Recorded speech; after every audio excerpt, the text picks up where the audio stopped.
There are few cars in motorsport history that qualify as larger than life. But what makes a car larger than life? The way it looks?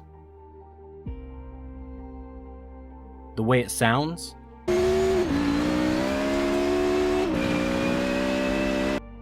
How many races it wins? All of the above? To me, what makes a car larger than life is its ability to move you while standing still. Its ability to make your heart flutter when you hear its sound. Its ability to make you stop and stare. Whether you're a petrolhead or someone who doesn't have a true appreciation of motorsport, this larger-than-life icon of motorsport is sure to make you do a double take. This is Rally Legends, and this is the larger-than-life Audi Sport Quattro S1.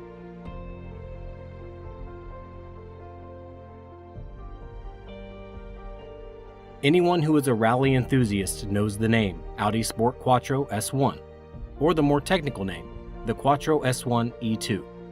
It very well could be the crown jewel of rally cars. There was never one like it and has never been one quite the same after it.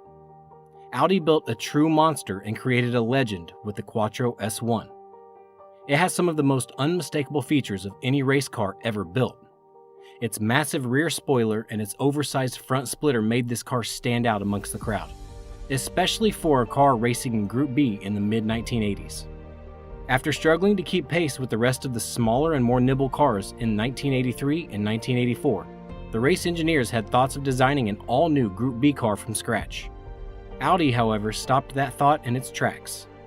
Audi's leadership team was afraid that building a new car would give the car bad press and halt the rising sales of the Quattro. Instead of building a new car, they decided to simply improve an already pretty damn good platform. The engineers set to work. Since the Quattro suffered with debilitating understeer, the engineers had to think fast to find a solution. The Quattro was very front heavy. 60% of the weight was over the front axle, so the engineers figured that if they shortened the wheelbase, this would help turn in response, thus mitigating the understeer issue. In all actuality, that just meant that the car needed to be flogged through a corner more aggressively. The car was pretty much getting an entirely new setup without being an all-new car. Everything from the wheelbase to even the angle of the windscreen was adjusted to help forward visibility and reduce glare. The Quattro also received a power unit upgrade, and that was in the form of a 20-valve all-aluminum turbo engine. The engine was capable of producing a mind-boggling 450 brake horsepower. The engineers had to drop in a new close-ratio 6-speed transmission due to the amount of horsepower on the top end. We all know that these Group B cars were pushing nearly 200 miles per hour at times, so driving a car with insane top-end power at full speed was far from ideal for the drivers. This, combined with the shorter wheelbase, made the car very tricky to drive. In fact, the S1 was so difficult to drive, the Audi drivers would often talk down about the car and preferred driving the Quattro A2, which was the previous iteration of the car. In 1984, Stig Blomqvist won the Drivers' Championship in the old A2, with Hannu Mekala finishing in second place in the A2 as well.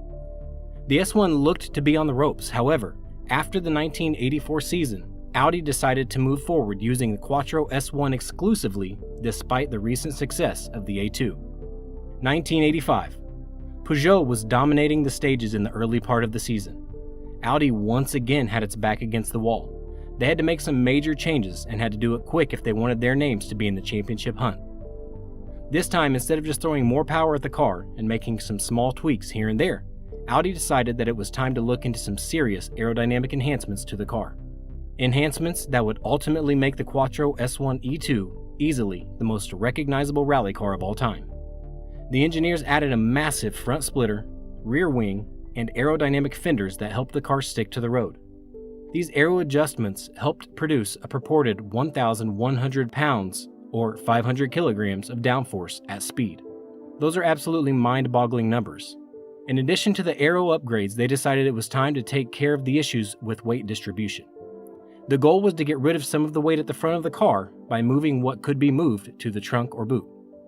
These subtle changes took the car from a 60-40 weight distribution to a solid 51-49.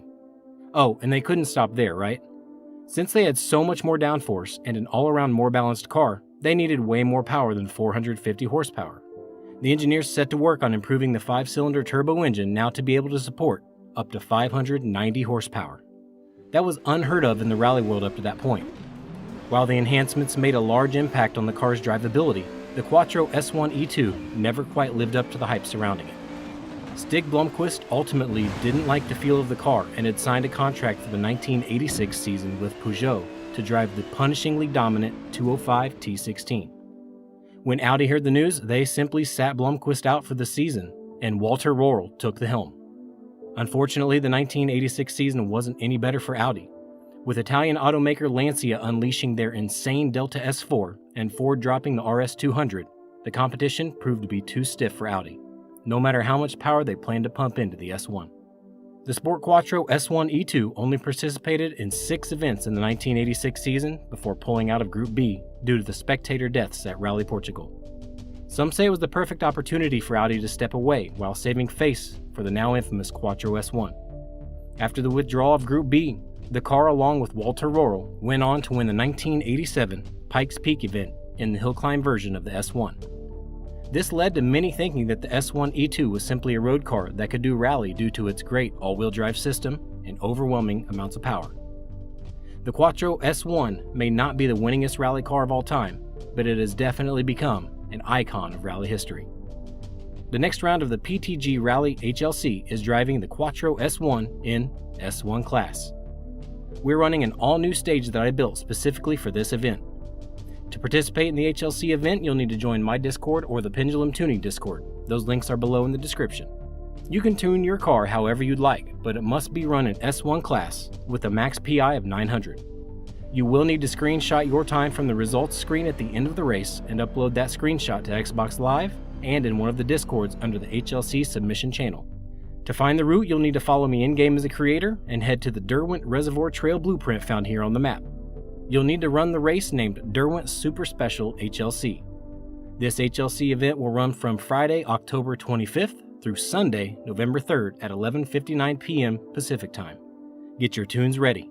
I really hope you've enjoyed today's video. Please leave me a like, a positive comment, and if you're new to my channel, be sure to subscribe for more weekly content like this. Thanks so much for watching. I am ConnerSpeed 6, and this has been Rally Legends, Audi Sport Quattro S1. Much love, everyone. See you soon.